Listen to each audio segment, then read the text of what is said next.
with your booty shake. You started life as a waiter. Yep. Earning whatever it was, a few dollars for what were you doing. What did that teach you? What is the business ethos of Mark Cuban? You know, I've learned that, you know, I started with nothing. I was living six guys in a 3-bedroom apartment, eating mustard and ketchup sandwiches, and it just made me appreciate hard work, and it made me appreciate that, you know, I'm one mistake away from being back there, and it also made me respect the effort of others. That I recognize what it's like to be, you know, to have nothing. I know what it's like to come home and your lights turned off, and so I think it really made me appreciate effort of others and respect people that I work with, and it made me work harder. You famously, you want people to email you. Yep.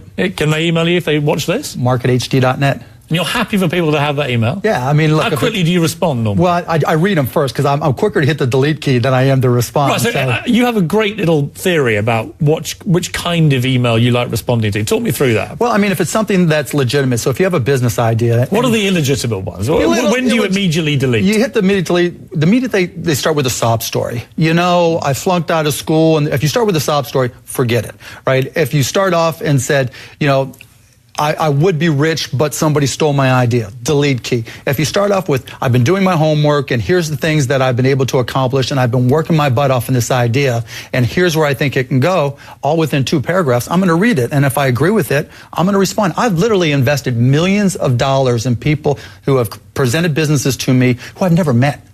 To this day, I wouldn't know them if I saw them, and they've been successful businesses. But the key thing to you, then, is they have to have a deep understanding of their product, right, and they have to have demonstrated to you a potential for profit. The one thing the one thing we can all control is our effort. And the problem, a lot of people don't put in the work. They think they have an idea, and they think that's enough. I want someone who's dug in, done their homework, know exactly what's going on. You have to be the smartest person in the room about this idea and about the business and about the industry. And if you can show me very quickly that you've done that, then I'm interested. What's been your biggest failure?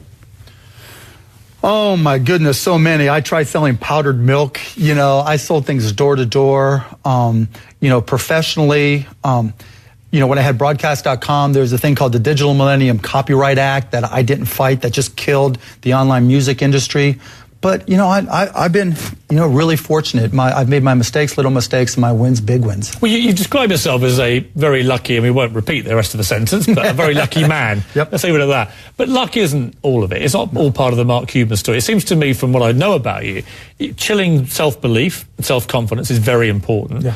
Not being afraid to take risks and maybe fail also, I think, differentiates so many entrepreneurs from everybody else, is that you're prepared to back yourself. See, that's the whole thing. I don't think I take many risks because I bust my ass, right? If I'm going to get into something, I want to make sure I know this better than anybody. And that's just a matter of effort, especially now in an online world. It used to be you had to go to the library and you had to talk to people. Now you just go online and you can learn almost everything about anything. We live in an open book world.